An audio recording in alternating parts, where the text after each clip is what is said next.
The air in Northwind Reach had a taste. It tasted of green pine, damp earth, and the cold iron certainty of the coming winter. For most men, it was the taste of grueling work and eventual reward, of logs stacked high and coin that jingled with the promise of a warm hearth somewhere far away. For Kalen, it had become the taste of ash. He stood outside the long, low bunkhouse, a place that had been his only home for a decade, and felt the wind bite at the thin fabric of his shirt. It was a prospecting wind, a thief looking for cracks and weaknesses, and it found plenty in him. Before him stood Foreman Brant, a man built of the same hard oak his crews felled. Brant's face was a map of impatience, his beard trimmed to a severe, authoritative spade. He held Kalen's severance in his hand, not coin, but a notice of dismissal, as worthless as a rotten log. The logging company had no use for a man with a shattered leg, even one that had healed into a knot of scarred tissue and a permanent, dragging limp. A man who could not pull his weight on a saw was a mouth to feed for nothing. His father's legacy, a lifetime of service to the same company, had evaporated the moment the falling timber had pinned Kalen to the forest floor. "The company is generous," Brant said, his voice like stones rolling in a dry creek bed. "We're letting you keep your father's old claim up on the ridge, the one he never worked." A cruel jest, and they both knew it. The claim was a sliver of land the company had granted as a pittance years ago, a place no one wanted. It was a spine of granite and shale, too high and windswept for proper trees, home only to stunted willows and whispering grasses. It was a place for goats, not men. "And the hides," Brant added, gesturing with his chin toward a miserable pile near the edge of the camp. "Tanner botched the job. They're half-cured, starting to go stiff. Useless for sale. Take 'em. Burn 'em for warmth for all I care." 500 pounds of discarded deer and elk hides, a stinking monument to failure. They were Kalen's inheritance, a worthless plot of land and a pile of rotting leather. "You have until the first true snow," the foreman concluded. The words were not a suggestion. They were the closing of a heavy door. "The company can't have vagrants squatting in the camp. When the White Death comes, you be gone from here." The White Death. That was what the old-timers called the first blizzard of the season, the one that buried the world and broke the spirits of the unprepared. It was a death sentence delivered with the casual indifference of a man swatting a fly. Brant turned and walked away without another word, his heavy boots crunching on the gravel, each step a final, percussive dismissal. Kalen was alone. The sounds of the camp, the rhythmic rasp of a two-man saw, the clang of a blacksmith's hammer, the rough laughter of the loggers, seemed to come from another world. He was an island, and the sea was a fast-approaching winter. He looked from the distant, mocking ridge to the pathetic pile of hides, and a coldness deeper than the wind settled in his bones. What would you do if everything you knew was taken from you and all you were left with were the things no one else wanted? If your only tools were scraps and your only shelter was a place everyone else called uninhabitable? Stay with this story, and you will see what is possible when desperation meets the echoes of forgotten wisdom. For 2 days, he did nothing. He sat on that windswept ridge, the so-called inheritance, and let the despair wash over him. The wind was a constant companion, a relentless voice that whispered of failure. It tugged at his clothes, chilled his skin, and seemed to scour the hope from his very soul. From his vantage point, he could see the logging camp below, a hive of purposeful activity. Smoke plumed from the cookhouse chimney, a warm, taunting signal of the life he had lost. He saw men who were his friends just a week ago avert their eyes when they happened to glance his way. He was already a ghost to them. His healed leg ached with a deep, throbbing rhythm that matched the beat of his own bleak thoughts. Brant was right. He was digging his own grave simply by staying. The sensible thing would be to walk away, to limp down the long road south and beg for charity in some faceless town. But his father was buried in the small, rocky cemetery at the edge of the reach. To leave was to abandon the last piece of his life that had any meaning. The thought was a physical weight pressing him down onto the cold stone. The sun began to set on the second day, painting the vast northern sky in brutal strokes of orange and purple. The beauty of it felt like a personal insult. He watched the tough, wiry willows that dotted the ridge. They were not mighty like the pines and oaks below, but they were survivors. The wind that sought to tear them from the earth only made them bow and sway, their long, pliable branches dancing in a choreography of resilience. They did not break. They yielded. They endured. He closed his eyes, and a memory, dusty and distant, surfaced from the depths of his mind. It was his grandfather, a man who had come from the old country with hands like worn leather and eyes that held the memory of a different landscape. He remembered sitting by a fire as a small boy, listening to stories that were not of this new land of towering trees, but of a treeless expanse where the wind ruled as a tyrant king. The stone and the great oak believe in being stronger than the wind, his grandfather had said, his voice a low rumble. And for a time they are. But the wind is patient. It has eternity to push. It will always win against the things that stand rigid against it. The wise man does not build a wall for the wind to break. He builds a home that asks the wind to pass by. The old man had sketched a shape in the dirt with a stick. It was not a square with sharp corners, but a low, soft dome, like a turtle's shell or a smooth river stone. A bone house, he had called it. A frame of living, flexible wood, skinned in the thick hides of beasts. A shelter that did not fight the winter, but wore it like a cloak. Kalen opened his eyes. The wind still howled, but its voice had changed. It was no longer whispering of his death. It was telling him how to live. He looked at the swaying willows, their branches like 1,000 waiting ribs. He looked down the slope to the stinking pile of rejected hides, and for the first time in a long time, he saw not trash, but tools. The despair did not vanish in a blaze of glory.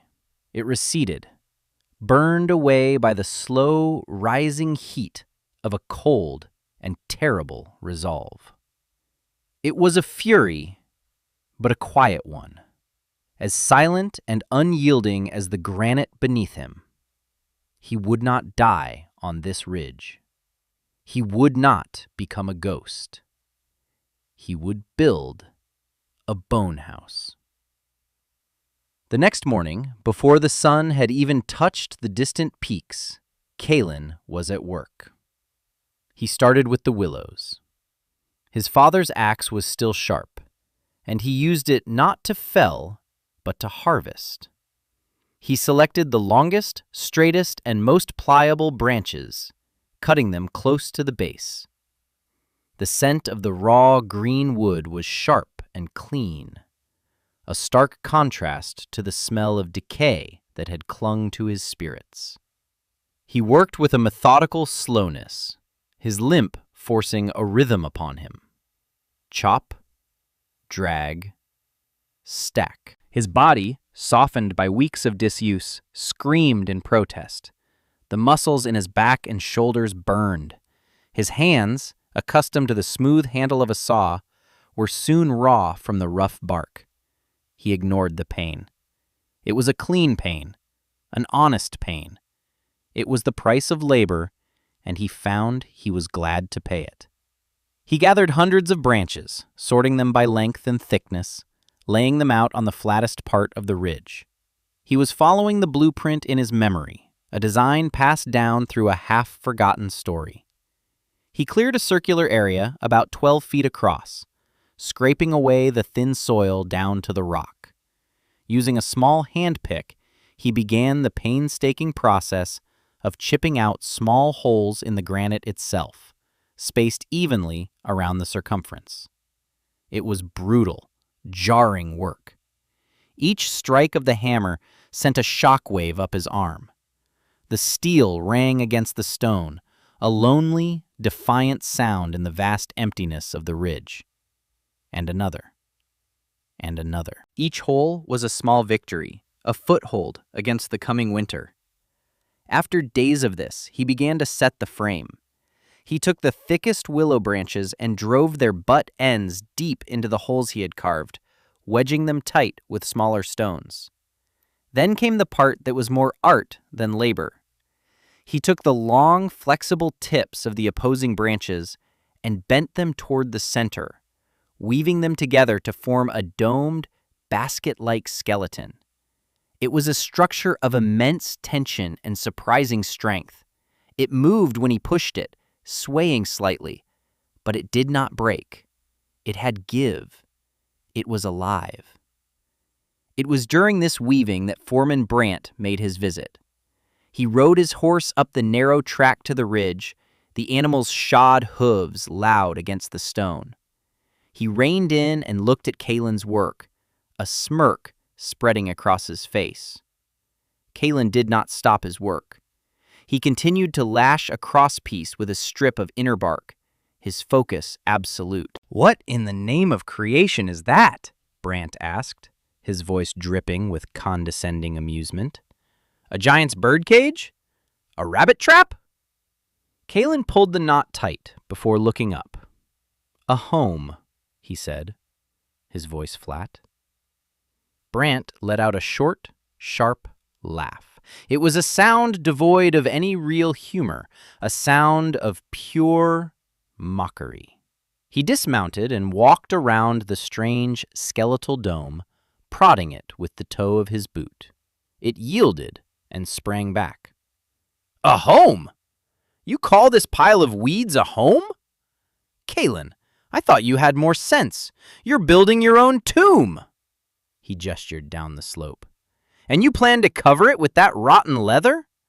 The wolves will smell you from a mile away. The wind will peel it from the frame like skin from a fruit, and you'll freeze in the dark." He kicked at one of the uprights again, harder this time. The entire structure shuddered, but held firm. "This won't survive a stiff breeze, let alone the White Death," Brant declared, his voice rising with the certainty of a man who has never been wrong.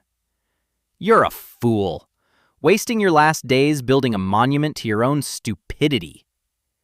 Kalen felt a surge of cold anger, but he held it back, letting it fuel the work in his hands instead. He met the foreman's gaze, his own eyes as hard and gray as the rock he stood on. "It will hold," he said. It was not a plea or a hope. It was a statement of fact. Brant just shook his head, a look of pity now mixed with his scorn. "Have it your way," he said, climbing back onto his horse. "When the snow starts to fly, don't come crawling back to the camp. We have no room for fools." He wheeled the horse around and rode away, leaving Kalen alone with the whispering wind and the foreman's laughter echoing in his ears. The mockery did not sting as he thought it might. It was like water on hot iron. It hissed, and then it was gone, leaving the metal harder than before. He turned back to his work, his movements more precise, more determined than ever. And here we must pause and ask ourselves a question. When the world tells you that your path is foolish, that your knowledge is worthless, and that your efforts will lead only to ruin, how do you find the strength to continue? Is it born of faith, of anger, or simply the cold realization that you have no other choice? The answer defines us. For Kalen, the mockery was a gift. It burned away the last vestiges of doubt, leaving only the pure, clean lines of his task. The frame was only the beginning. Now came the skin. He dragged the heavy, stiff hides up the ridge, a task that strained his back and his injured leg to their limits. The smell was overpowering, a rank perfume of poor tanning and the beginning of decay. This, he knew, would be the hardest part. His grandfather had spoken of preparing the hides, of a process that was as much alchemy as it was craft. He built a small, smoky fire of damp willow leaves, not for warmth, but for the smoke itself. One by one, he forced the stiff hides onto a crude wooden frame and suspended them over the smoldering pile. For days, the ridge was wreathed in a thick, acrid haze. The smoke permeated the leather, curing it, driving out the moisture and the beginnings of rot, and making it supple once more. It was a slow, disgusting, and utterly exhausting process. The smoke stung his eyes and choked his lungs. Soot stained his skin and clothes until he looked like a creature born of charcoal and shadow. While the hides smoked, he undertook another task. He limped through the sparse woods at the base of the ridge, gathering moss. He collected huge quantities of it, bag after bag, carrying it up the slope to dry in the wind. He also dug clay from a small deposit he found near a seep spring, mixing it with dried grass to form a thick, fibrous plaster. Then he began to skin the bone house. He started with the largest hides, stretching them taut across the willow frame and lashing them down with rawhide cordage he made by cutting the smaller, unusable scraps into thin strips. He overlapped each hide like the scales of a fish, ensuring there were no gaps for the wind to find purchase. He worked from the bottom up, his hands becoming deft and sure. The structure began to look less like a skeleton and more like a living thing, a great, slumbering beast hunkered down on the ridge. He applied a second layer, this time with the fur facing inward. Between the two layers of hide, he packed the dry moss, creating a thick blanket of insulation several inches deep. The air trapped within the moss, his grandfather had said, was the secret. You do not warm the house, you simply stop the warmth from leaving. Finally, he coated the entire outer surface with the clay and grass mixture, troweling it on with a flat piece of shale. He packed it into every seam, every join, creating a seamless, monolithic shell. It was ugly, a lumpy, earth-colored dome that seemed to grow right out of the rock. It had no sharp angles, no flat surfaces to challenge the wind. Its shape was one of humble acquiescence. Inside, it was a different world. The space was small, a single round room, but it felt secure, womb-like. The inner layer of fur was soft to the touch. The air was still and smelled of smoked leather, dry moss, and damp earth. It was the smell of survival. He built a small, low stove of flat stones near the center, venting it through a clever chimney made of clay-plastered hides that poked through the very top of the dome. A tiny fire in it would be enough. The physical toll of the labor was immense, but a strange transformation was taking place. The constant, repetitive work had quieted the grief and anger in his mind. His thoughts became as simple and direct as his tasks. Lift, pull, stretch, tie. His body, once a source of pain and weakness, responded to the challenge. The muscles in his arms and back grew thick and hard. His limp was still there, a permanent reminder, but it no longer felt like a failing. It was simply part of his rhythm, the cadence of his work. He was becoming as tough and resilient as the willows he had harvested. He made one last trip down to the settlement's trading post before the weather turned. He needed salt, a little flour, and a new whetstone for his knife. The place was run by Silas, a man as old and weathered as the log walls of his store. Silas had watched Kalen's strange activities on the ridge with a quiet, non-judgmental curiosity. The other loggers who frequented the store would sometimes joke about the madman on the hill and his mud hut, but Silas never joined in. Kalen laid his few items on the counter. He counted out his meager coins. He was short. He looked at the waxed cord he desperately needed for a final seal around his makeshift door flap, his shoulders slumping in defeat. Silas looked at Kalen's hands. They were not the hands of a logger anymore. They were the hands of a builder, a craftsman, calloused and stained, with nicks and cuts that spoke of tireless, intricate work. He looked at Kalen's face, leaner and harder than it had been a month ago, his eyes clear and steady. He saw no madness there. He saw a deep, unshakable purpose. Without a word, the old store owner pushed the waxed cord across the counter, along with a small sack of dried beans Kalen had not asked for. "Pay me when the sap runs again," Silas said, his voice a dry rasp. It was not charity. It was an investment. It was the first crack in the wall of scorn that had surrounded Kalen. A quiet nod of respect from the one man in Northwind Reach who knew the difference between foolishness and a courage that looked like it. Kalen nodded his thanks, unable to speak past the lump in his throat. He took his supplies and walked back up the ridge, feeling the weight of the beans and the cord, not as a burden, but as a ballast against the storm he knew was coming. The change came not with a roar, but with a hush. One afternoon, the ceaseless wind that had been his constant companion for weeks simply stopped. The silence that fell over the ridge was profound, unnatural. It was the deep breath a predator takes before it strikes. The sky, which had been a brilliant, cold blue, began to haze over with a high, thin layer of cloud that bled the color from the world, leaving it a flat, ominous gray. The squirrels vanished. The jays fell silent. The very air grew heavy, pregnant with a terrible potential. Kalen knew the signs. His grandfather had called it the Great Stillness. He made his final preparations. He brought the last of his firewood inside, stacking it neatly by the stone stove. He checked the lashing on the hide flap that served as his door. He filled his water bucket with clean, hard-won rainwater from a cistern he'd carved into the rock.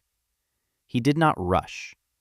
His movements were calm, deliberate. He had done all he could. The work was finished. Now came the test. As dusk fell, the first flakes began to drift down.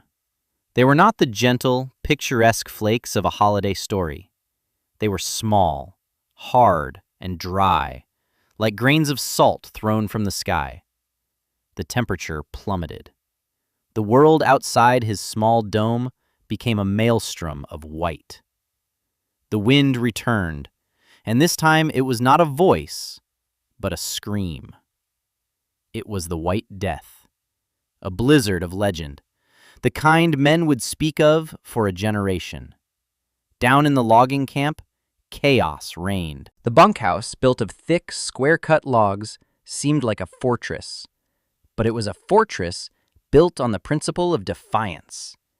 It stood tall and rigid against the storm, and the storm took that as a challenge. The wind, hitting the flat walls, shrieked like a banshee, forcing its way through every tiny chink and crack. Snow, as fine as dust, blasted through the gaps, coating the floor and bunks with a layer of white frost.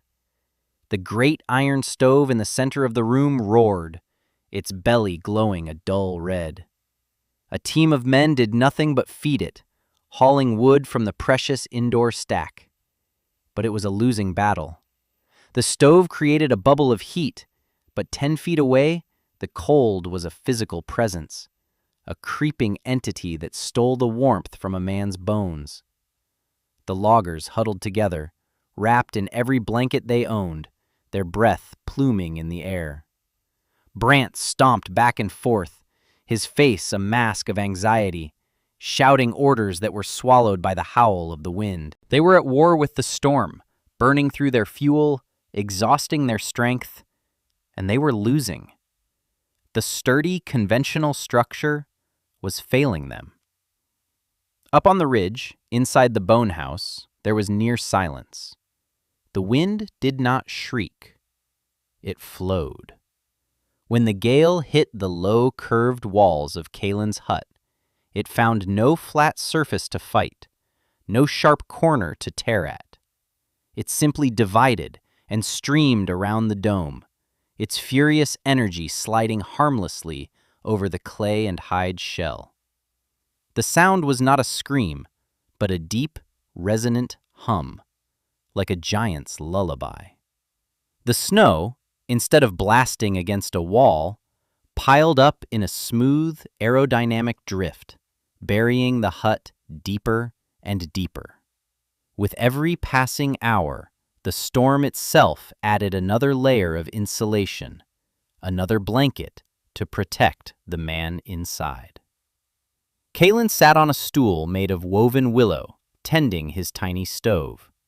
A handful of sticks was enough to keep the small, well-insulated space comfortably warm. The heat radiated from the stones, was held by the thick, moss-packed walls, and reflected back by the furry hides. He had to shed his outer shirt. Steam rose from a small pot of bean soup simmering on the stove, filling the hut with a savory, life-affirming smell. He was not fighting the storm. He was not enduring the storm. He was, for all intents and purposes, ignoring it.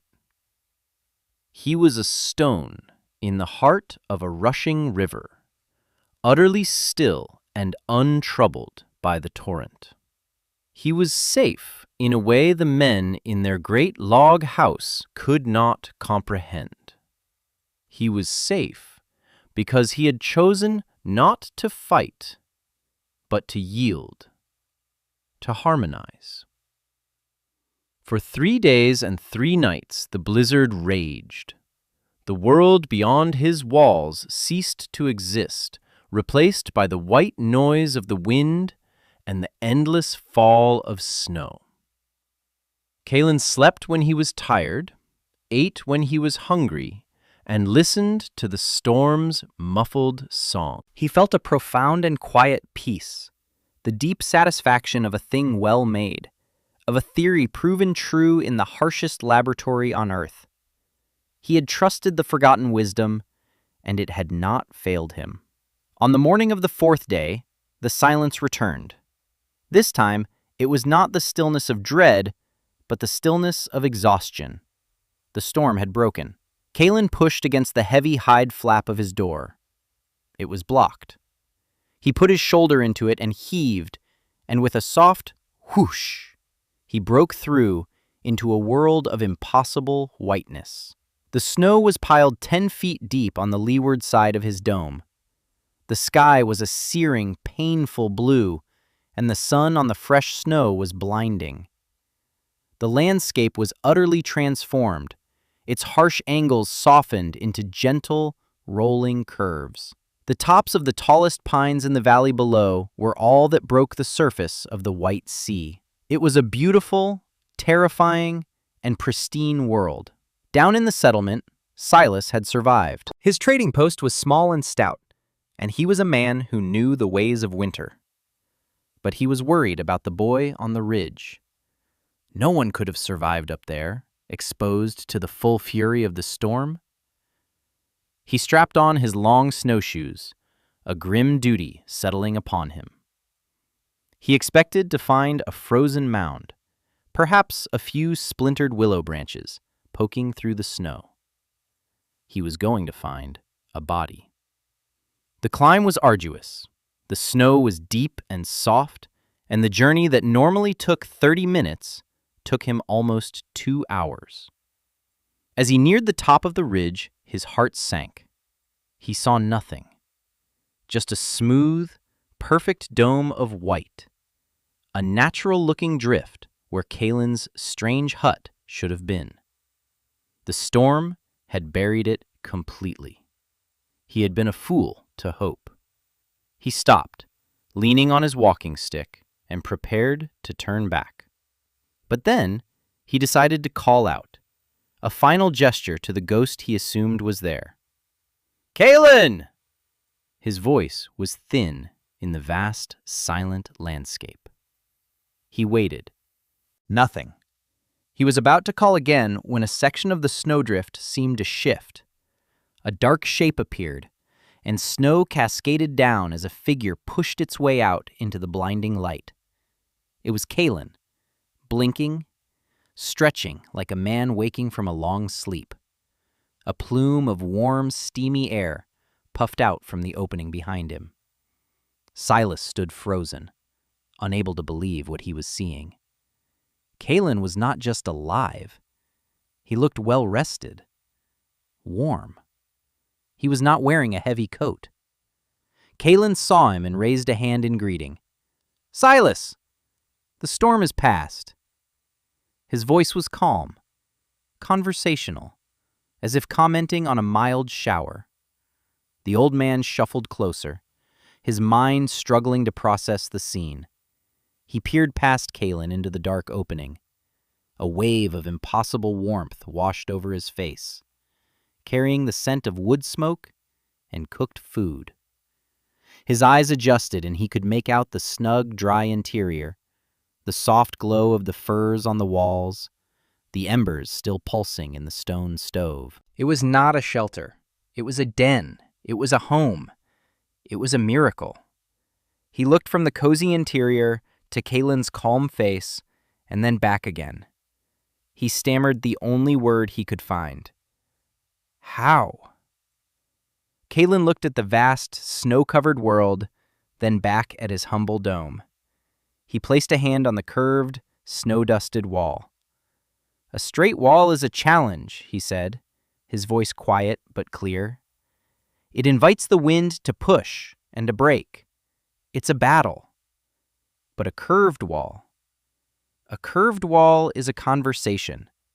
It asks the wind to move on, and the wind agrees." He paused, then added the deeper truth. "My grandfather taught me that you don't survive the winter by fighting it. You survive by not giving it a fight." Later that day, another group made their way up the ridge. It was Foreman Brandt and 2 of his loggers. Their faces were haggard, their cheeks chapped raw by the wind and cold. The bunkhouse had been heavily damaged, a section of its roof torn away by the wind. They had nearly exhausted their wood supply keeping the stove fed, and the cold had seeped into everything. They had come, like Silas, expecting to find a grave. They found Kalen, calmly splitting a few pieces of willow for his stove, working in his shirt sleeves in the brilliant sun. They stopped dead, their expressions a mixture of disbelief and awe. Brandt's mouth opened, but no sound came out.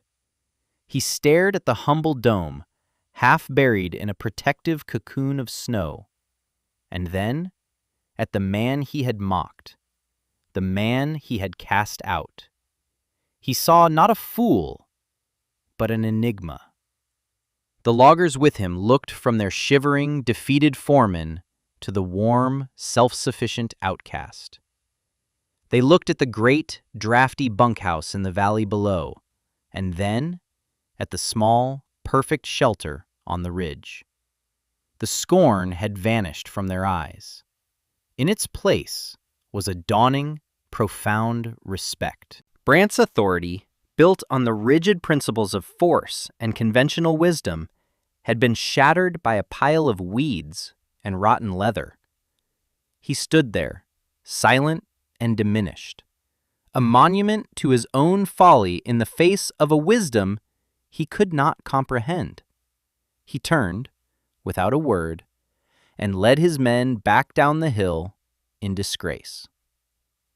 The news of Kalen's survival and the impossible comfort of his Willow home spread through the battered settlement like a slow-burning fire.